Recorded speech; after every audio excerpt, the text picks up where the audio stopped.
Welcome to easy learning 700। ये ECO 401 economics की short lecture series का 27 लेक्चर है, जिसका टाइटल है introduction to macroeconomics continued. इस लेक्चर में भी मैक्रो इकोनॉमिक्स का इंट्रोडक्शन चल रहा है। तो aggregate demand and supply the classical view. अब एग्रीगेट डिमांड एंड सप्लाई पे जो डिफरेंस था क्लासिकल का और किन्जियन का, वो पिछले लेक्चर में भी चल रहा था। वहाँ एग्रीगेट डिमांड की बात हुई थी कि एग्रीगेट डिमांड कर्व दोनों का एक ही होता है, क्लासिकल का और किन्जियन का। लेकिन जब अगर हम एग्रीगेट सप्लाई की बात करते हैं तो वो दोनों का डिफरेंट है।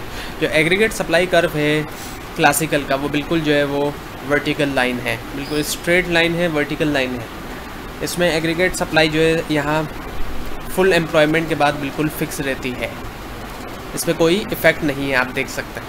तो ये बिल्कुल स्ट्रेट कर्व है, वर्टिकल कर्व है।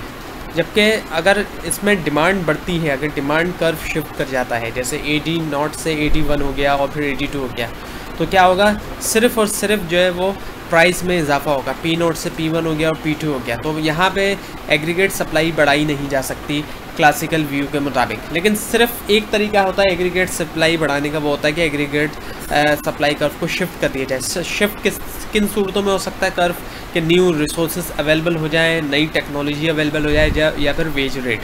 तो यही सूरतें हैं, यही कंडीशन हैं जिनमें एग्रीगेट सप्लाई का कर्व शिफ्ट हो सकता है। अदरवाइज़ अगर एग्रीगेट डिमांड बढ़ती है इकोनॉमी में तो एग्रीगेट सप्लाई नहीं बढ़ेगी, सिर्फ प्राइस में इजाफा होता जाएगा। जबकि किन्जियन का व्यू अगर हम देखें तो किन्जियन का व्यू अलग है एग्रीगेट सप्लाई के बारे में। दो सेगमेंट है कर्व के जो किन्जियन व्यू है एग्रीगेट सप्लाई का, एक है सेगमेंट 1 और एक है सेगमेंट 2। अब सेगमेंट 1 जो है वो है फुल एम्प्लॉयमेंट से पहले का, और सेगमेंट 2 है फुल एम्प्लॉयमेंट के बाद का। तो जो सेगमेंट 1 है वो तो है हॉरिजॉन्टल, और जो सेगमेंट 2 है वो वर्टिकल है। तो अब अगर सेगमेंट 1 की अगर हम बात करें तो उसमें जब भी कभी डिमांड यानी बढ़ती है, अगर एग्रीगेट डिमांड अगर बढ़ रही है किसी भी वजह से, तो विदाउट इंक्रीजिंग प्राइस को बढ़ाए बगैर डिमांड को बढ़ाया जा सकता है। लेकिन जब QF के बाद जो Q स्टार यहाँ पे दिया गया है फुल एम्प्लॉयमेंट के बाद, अगर एग्रीगेट डिमांड बढ़ेगी तो फिर प्राइस बढ़ाकर ही एग्रीगेट डिमांड बढ़ाई जाएगी। अब फुल एम्प्लॉयमेंट के बाद किस तरीके से एग्रीगेट डिमांड बढ़ती है तो फिर एग्रीगेट सप्लाई बढ़ाई जाएगी, वो कुछ इस तरीके से बढ़ाई जा सकती है। एग्रीगेट सप्लाई के ओवर टाइम दिया जाए, लेबर्स हैं या मशीनरी है उनसे ओवर टाइम करवाया जाए। ओवर टाइम वगैरह के थ्रू जो है वो फुल एम्प्लॉयमेंट के बाद भी एक्स्ट्रा जो सप्लाई है उसको एग्रीगेट सप्लाई को बढ़ाया जा सकता है ओवर टाइम करवा के। और जाहिर बात है जब ओवर टाइम करवाया जाएगा तो उसमें उनको एक्स्ट्रा पे किया जाएगा। तो इसी वजह से जब फुल एम्प्लॉयमेंट हो जाएगी तो उसके बाद जब भी एग्रीगेट सप्लाई को बढ़ाया जाएगा तो उसको बढ़ाने के लिए प्राइस भी फिर बढ़ेगी। जबकि फुल एम्प्लॉयमेंट से पहले जब भी एग्रीगेट डिमांड बढ़ेगी तो without increasing price aggregate supply बढ़ाई जा सकती है। और द किन्जियन डिमांड मैनेजमेंट पॉलिसीज़। अब जो किन्जियन डिमांड मैनेजमेंट पॉलिसीज़ हैं इसके मुताबिक अनएम्प्लॉयमेंट और इन्फ्लेशन दोनों जो है वो अपोजिट हैं एक दूसरे के। यानी कि अगर अनएम्प्लॉयमेंट बढ़ेगी तो इन्फ्लेशन कम होगी, इन्फ्लेशन बढ़ेगी तो अनएम्प्लॉयमेंट कम होगी। यानी कि महंगाई बढ़ेगी तो बेरोज़गारी में कमी आएगी, बेरोज़गारी में कमी आएगी तो महंगाई बढ़ेगी। ये किन्जियन डिमांड मैनेजमेंट पॉलिसीज़ हैं। लेकिन हुआ क्या, 1970s के अंदर एक ऐसी सिचुएशन आई जब ऑयल प्राइस शॉक हुआ। जो ओपेक कार्टेल था उसने प्राइस ठीक ठाक बढ़ा दिए, और ऐसी सिचुएशन के अंदर स्टैगफ्लेशन आ गया। स्टैगफ्लेशन से मुराद ऐसी सिचुएशन जिसमें एक तरफ महंगाई भी बढ़ रही है और बेरोज़गारी भी बढ़ रही है, उसको हम कहते हैं। जबकि इससे पहले 1950s और 60s में तो ऐसा हुआ था कि बहुत सी गवर्नमेंट ने किन्जियन जो पॉलिसीज़ थी उसको अप्लाई किया था साइक्लिकल फ्लक्चुएशंस के अंदर। जब कभी भी रिसेशन वगैरह आता था, डिमांड गिर जाती थी, तो गवर्नमेंट जो है वो अपनी स्पेंडिंग बढ़ाती थी, और उससे ज़ाहिरी बात है क्या होता था कि डिमांड बढ़ती थी और एनकरेज करती थी प्राइवेट सेक्टर को कि वो भी ये करें, स्पेंडिंग बढ़ाएं, और डिमांड बढ़ जाती थी। लेकिन 1970s में जब शॉक आया, ऑयल प्राइस शॉक, तो किन्जियन की जो पॉलिसीज़ वगैरह थी वो फेल होना शुरू हो गई। तो उसी दौरान जो है वो डिफरेंट स्कूल ऑफ थॉट्स आए कुछ, जैसा कि सबसे अहम जो स्कूल ऑफ थॉट आया वो आया मॉनेटरिस्ट स्कूल ऑफ थॉट। अब वो दिया मिल्टन फ्राइडमैन ने। उसके मुताबिक ये था कि इन्फ्लेशन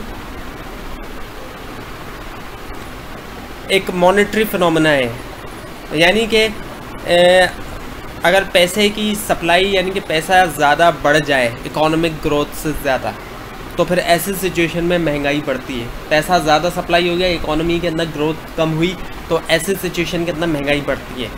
इसके अलावा रियल बिजनेस साइकिल स्कूल आया 1970s के अंदर, इसको भी काफ़ी गेन मिली और इसके मुताबिक जो है वो आउटपुट के अंदर फ्लक्चुएशन आती है टेक्नोलॉजी शॉक की वजह से। टेक्नोलॉजी शॉक का मतलब है कोई एक मेन इवेंट ऐसा आ गया जिसने रिस्ट्रिक्ट कर दिया इकोनॉमी को प्रोड्यूस करने के लिए, जैसे अर्थक्वेक आ जाता है, तो एक ऐसा इवेंट आ जाता है कि उससे रिस्ट्रिक्ट हो जाती है इकोनॉमी और वो प्रोड्यूस नहीं कर सकती।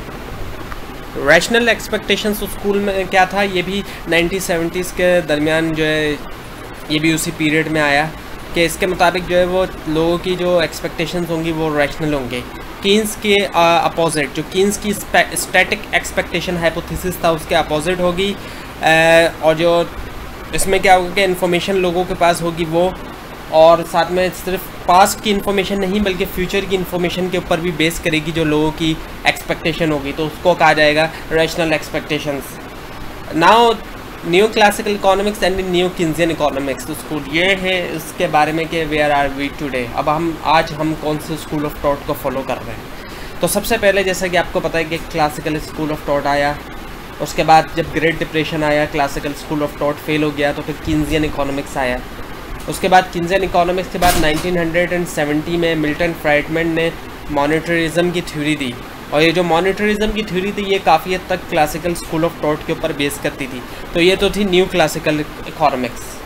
और फिर न्यू क्लासिकल के बाद न्यू किन्जियन स्कूल ऑफ थॉट आया, जिसके अंदर न्यू किन्जियंस ने इस बात को हाईलाइट किया कि market failure eight macro economics level, market failure जो होता है मैक्रो इकोनॉमिक लेवल पे वो इंफॉर्मेशन एसिमेट्रिक्स और कोऑर्डिनेशन फेलियर की वजह से होता है।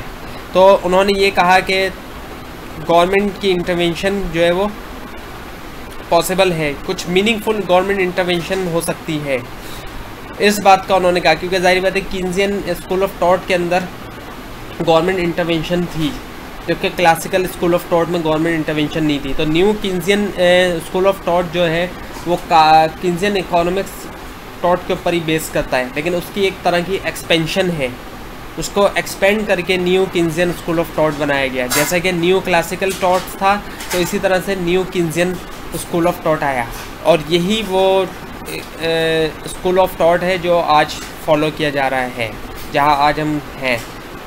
तो ये था आज का लेसन। आपको कोई भी कन्फ्यूजन है नीचे कमेंट ज़रूर कीजिए, और इस पूरी सीरीज़ को देखने के लिए इस चैनल को सब्सक्राइब कीजिए। Thanks for watching.